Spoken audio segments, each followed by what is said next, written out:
Endless runners. There are a bunch of them, way too many to rattle off. Superhero endless runners. There's a couple of them. Some I can name off the top of my head are Spider-Man Unlimited, Man of Steel, another Spider-Man one. Hey, why isn't there a Flash endless runner? That seems like a given, right? Probably the most suitable character in fiction for this mobile game subgenre. Apart from maybe Sonic, and Sega was smart enough to get in on the game. I mean, it's definitely more appealing than whatever the hell this is. What's going on over at DC? Last time on this channel, I covered the forgotten but charming Iron Man 2 iOS game, and the comments were flooded with people reminiscing about its follow-up, Iron Man 3.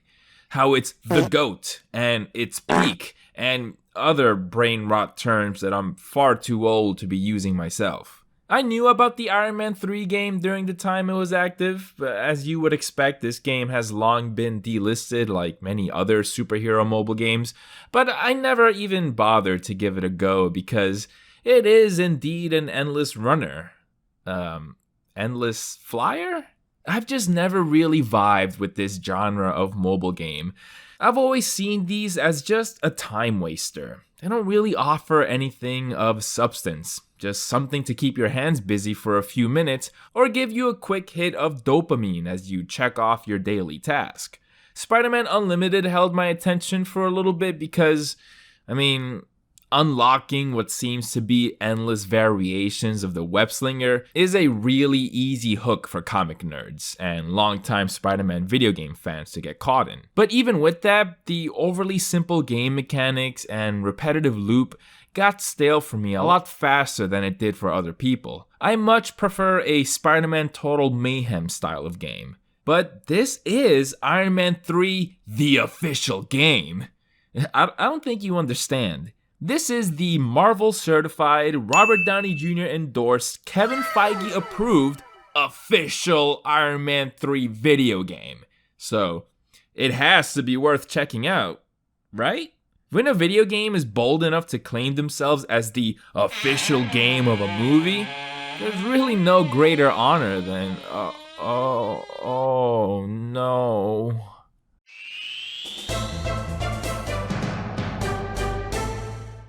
Before we get started, I just want to give a special thank you to all the channel members and patrons for supporting me and this silly channel. And if you want to join such awesome people, you can click the link below to check out my Patreon or head over to my channel page to become a member. You get perks like early access to videos, behind the scenes content, and shoutouts at the end of each video. If you don't have any bucks to toss my way, even something as little as liking this video and subscribing would mean the world to me. So please, don't make me beg. Nah, just kidding. I wouldn't stoop to such level. Unless... But anyway, any kind of support is greatly appreciated. Now back to it. Booting up Iron Man 3, the official game, gives a pretty good first impression. You got this fully 3D and well-modeled rendition of the Mark 42 that you can freely spin around and admire. This isn't my favorite Iron Man suit. It has a little too much gold for my liking. I prefer my Iron Man suits to have red as the more prominent color. But either way, this is cool.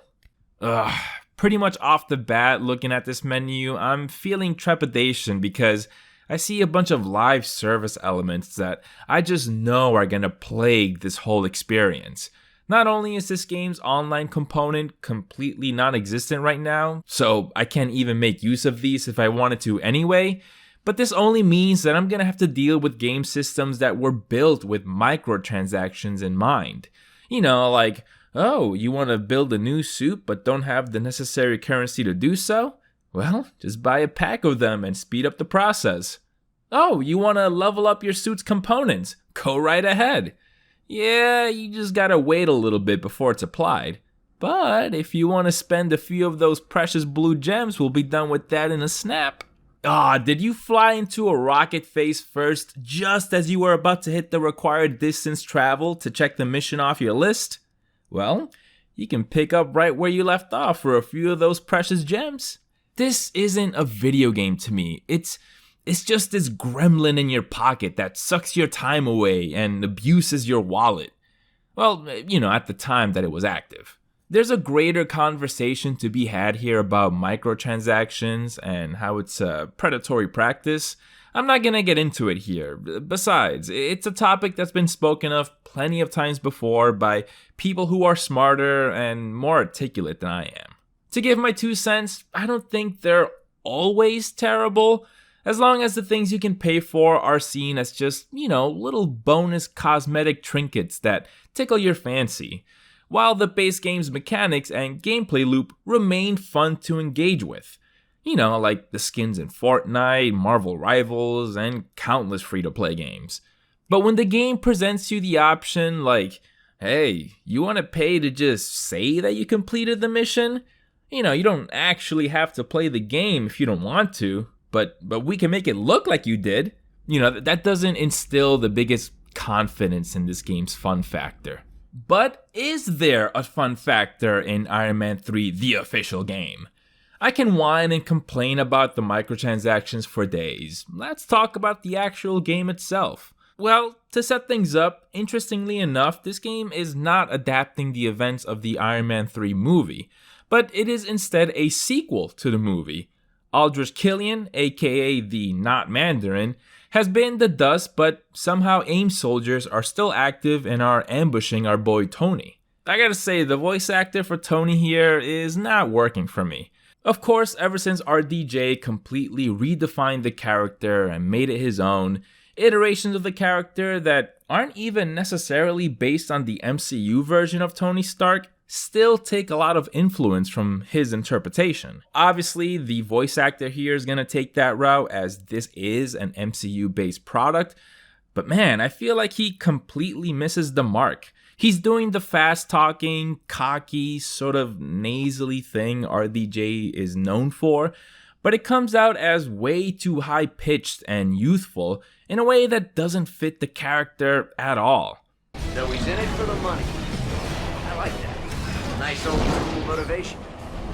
Jarvis, any new ideas on who's paying Mr. Evil Empire? None, sir. It's Adrian Pasdar. Oh, I know this guy. You're the flying dude from Heroes. He's voiced a bunch of other Marvel characters across video games and animated projects. I'm sure he's better suited for other characters than he is for Tony Stark, at least in my opinion. Gameplay-wise, there's really not a whole lot to dig into here. It's what you would expect. You automatically fly forward and swipe left and right to avoid incoming hazards like billboards, missiles, cars, and pillars. The further you travel, the faster Iron Man flies, thus making dodging obstacles a lot harder. And man, I gotta tell you, this game really kicked my ass in that regard. I guess I'm just getting older and my reflexes are not up to par, but I never felt like I made it all that far before completely eating shit. I burned through my blue gems in no time just so I can quickly revive and continue my run. Every now and then drones and aim grunts will pop up to attack you, and you can take them out by tapping on them to shoot them with a repulsor blast or dragging your finger across the screen to shoot out a continuous laser that's handy for taking out multiple targets. It's really not the most engaging form of combat. I understand that combat in this style of game can't really be the most intricate or deep system because, well, the game as a whole inherently has to be really simple and dumbed down. Again, the type of game that you can just shut your brain off whenever you're playing it. But even Spider-Man Unlimited managed to make what little combat it had have some sort of satisfying oomph as you quickly punch or slide underneath incoming enemies, whilst keeping that strong sense of momentum and speed present. In Iron Man 3, flying forward and encountering enemies are treated as two separate events that happen within a run.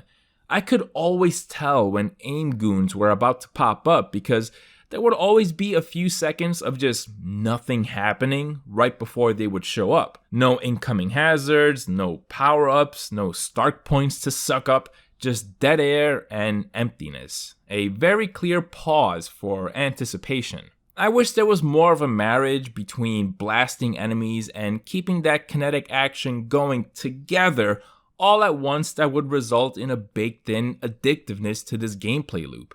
One of the biggest names in the endless runner genre is Subway Surfers. This mobile game has managed to stay relevant over a decade later, and I think the key to its success is that it keeps things very simple mechanically.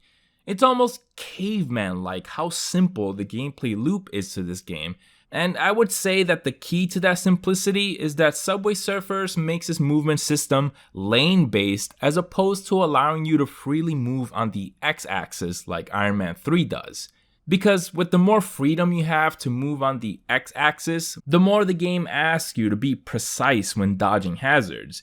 In a game like Subway Surfers and, well, Spider-Man Unlimited, all you have to do is a very simple and hard to mess up swipe to avoid or counter incoming obstacles. Pair that with a portrait format as opposed to a landscape one, and you have a far more accessible game that you can play with one hand and just generally lends itself more to that idea of being a quick pick up and play and get addicted to and be part of your daily routine experience. I think that's also why Spider-Man Unlimited is far more fondly remembered than Iron Man 3. I mean, yeah, Spider-Man is a much more beloved character, and I'm sure that contributes to that, but I also believe that if Gameloft had just completely and unabashedly copied the formula from Spider-Man Unlimited, you would have had a far more enjoyable game here. I'm sure it also doesn't help that I played Iron Man 3 on a PC rather than on the platform it was meant for.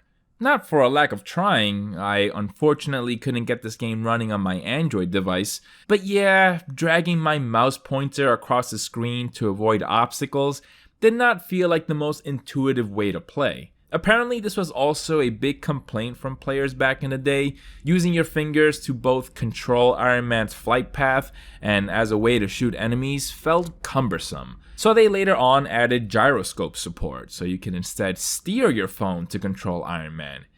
Even though I didn't get to experience this myself, that also doesn't sound like the most intuitive way to play this game.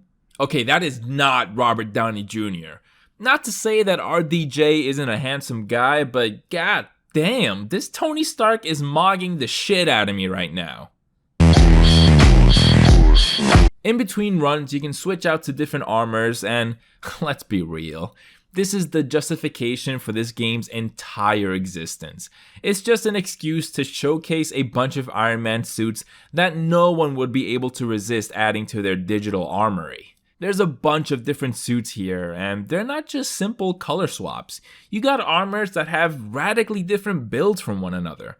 Of course, War Machine is a given with his mounted minigun. There's the Mark 25 Striker with these extra gauntlets on his arms, and even the Mark 38 Igor. I love this hunk of a guy. They don't differ in just looks either. They each have different stats, with some being able to do more damage than others, and some can take more hits. This game has to be the one that has the most Iron Man armors at a player's disposal, right? I mean, I'm sure that Marvel's Avengers has a ton, but a good percentage of those are probably just color swaps. All the ones here are entirely unique, and that's just so cool. I'm not proud of it, but again, as a superhero nerd, you can give me the most dog crap game. If it has an extensive library of alternate suits or whatever, I will always admire the shit out of that. I just wish I could unlock these. The prices on these suits are insane. 15,000 gems? I've only got 7. The online store for this game is obviously down, but I don't even want to know how much a pack of those would have cost. Alright, let's get back to the story. And I use story very loosely. The game demands you to complete certain tasks like defeat X amount of AIM soldiers, fly for X amount of meters, use a special attack X amount of times, typical stuff like that. Once you complete about 5 of those mundane tasks, you'll be given access to a boss encounter, where you'll once again have to fly for a particular amount of meters before reaching the treacherous villain. To give the game some credit, there are a good handful of bad guys from the comics to face off against here. First off, we have a mysterious figure who, at a glance, appears to be wearing an advanced suit of armor, not unlike Tony himself. But upon further inspection, Stark realizes that that is not a suit of armor, but rather some sort of biotechnology that has become a part of this man's body. He claims that this is the next natural step in weaponry, and it's later revealed that this elusive figure is Ezekiel Stane, none other than Obadiah Stane's illegitimate son. I thought this was a really cool connection to the first Iron Man movie, and would have loved to have seen this dynamic explored deeper in, well, a proper full-on console game. Ezekiel holds a grudge against Tony because he believes that everything Stark owns, his social standing, company, and of course finances, belong to him, much like Obadiah did. And now that Daddy has long been dead, he's continuing that ideology. We've also got Living Laser, who's mainly just acting as muscle for Stane. Laser is pretty much pure power in humanoid form, and once out of that lifestyle, it's just not good for you, contrary to popular belief.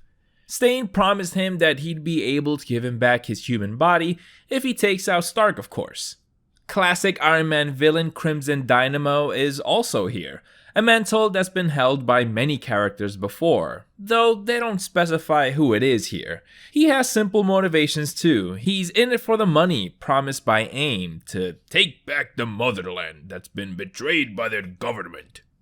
Sorry. The last villain is super fascinating to me because it's MODOK. That's right, predating what would then be his official appearance in the MCU in Ant-Man and the Wasp: Quantumania. But, and I mean this wholeheartedly, I think the MODOK found in this measly free-to-play Iron Man 3 mobile game is a much better interpretation than the actual MCU take on MODOK. And here's why. First of all, I think his design here is much better. Of course, you got the giant head, but he has that grotesque and wrinkly look to his face that leans harder into the body horror element of the character. The Darren Cross take on MODOK is just an enlarged head that still kinda retains the features of the actor, which certainly gives the character a much more goofy and comedic tone, and that has been a popular take on MODOK. Because, let's face it, a big floating head with tiny arms and legs, it's hard not to laugh at. Okay, stop. What is that? 'Tis some kind of... That is a very big head. That's actually a detail in the Iron Man 3 game take on MODOK that I actually dig. They decided to omit the tiny arms and legs attached to what essentially is just a floating head, and instead gave him a normal, somewhat proportionate human body. If you focus in on everything below his head, you'll notice that he has a torso and full-on arms and legs, as opposed to these tiny little appendages. There's also a clear distinction between the chair he's sitting on that allows him to fly around and stuff, and his armor. A lot of times, MODOK is designed in a way that his little jet propulsion system that boosts him around and the armor he's encased in, they kind of blend together, giving him this more rounder look to him, which again just makes him look a little goofier. This more humanoid form, I guess for the lack of a better term, that Iron Man 3 has, you can kind of take more seriously. You know, it actually reminds me a lot of Marvel's Avengers take on MODOK, which, you know, that game did a whole lot of things wrong, but I actually thought that their take on MODOK was one of the better aspects of the game. In terms of personality, MODOK in Iron Man 3 is not treated like the butt of a joke or a punching bag. He actually comes off as kinda menacing. All you need to know is that I am MODOK. I am your end. But what I think makes this interpretation of MODOK really cool is that he has ties to Tony Stark, because this isn't just some random AIM scientist that was volunteered for some experiment, but instead he's Aldrich Killian. That's right, this dude is claiming yet another supervillain persona. It turns out that Killian uploaded his consciousness to the AIM database in case anything ever happened to him, and now he's back as the mental organism designed only for Killian. It kind of works pretty well, actually. Another cool detail is that every time you encounter MODOK, he upgrades his hardware. So he starts off as a sort of original design, having this never before seen color palette, but by the last time you encounter him, not only does he have the classic gold and purple color scheme, his head has also increased in size significantly. See, he's gotta earn his classic comic book look. His ultimate goal is to integrate himself to Stark's network and completely take over tech across the planet, essentially making him an overlord. But Tony sacrifices his tech and pulls the plug on decades of work and research to stand by his promise of not letting his technology fall into the wrong hands and be weaponized. While I was excited to see some cool villains from the comics make an appearance here, the design of the boss fights themselves were really basic and underwhelming. I thought they could have had some potential because the last Iron Man mobile game I played had an on-rails section boss fight that's very similar to this game's gameplay style. It offers some fast-paced and tricky attack patterns that do devastating damage if you're not paying attention, and I figured this game could have just copied that and I would have been satisfied. Play Iron Man 2 for iOS, it's a much better game. By the way, I didn't even reach the ending of this game myself. I had to look at footage from this YouTube channel, Tap Gaming, simply because the gameplay loop became too repetitive and monotonous to the point where I just couldn't bear it anymore. Maybe if I was playing this game on a mobile phone and chipped away at it in between chores and as I commute around the city, but sitting at my computer desk and dedicating a handful of hours to strictly playing this endless runner did not do the experience any favors. Yeah, I know a lot of you guys are nostalgic for this game, but it's really not for me. I prefer experiences with more structure to them that keep the game feeling fresh and engaging, as opposed to something that's more so supposed to be a time waster. And as I was working on this video, I came across a different Iron Man 3 game that's just what I'm asking for. Gameloft's other Iron Man 3 tie-in game for mobile devices. But this one is a 2D beat-em-up. This one was very clearly developed by the same team that did Spider-Man Toxic City and The Dark Knight Rises beat-em-up, and it is just as awesome as those two. You've got well-animated attacks and big flashy special moves, cutscenes with QTEs showing off a bunch of cool shit that Tony pulls off, like jumping out a window to switch out from a battered up suit to a newly repaired one mid free fall. That's awesome.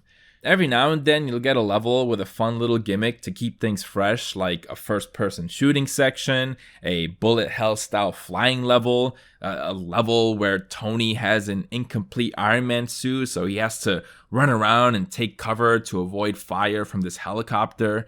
This is just a classic feeling side scroller, and I'm glad that we also have this alongside the Endless Runner. This one follows the movie's plot a little closer, so you'll see familiar sights like the rural town Tony hangs out at for a bit and comes across those extremist infected people, the mansion he infiltrates, and the big Iron Legion assault at the end of the movie. If you're like me and are into more traditional video games, I definitely recommend checking this one out. But that's gonna do it for this video. As always, if you have any forgotten mobile games you'd like me to cover in future videos, let me know in the comments. Special shout out to Sam, Carlos, and the Minor Prophet for subscribing at the top tier. You guys are certified superheroes. Thanks for watching, and I'll see you guys next time.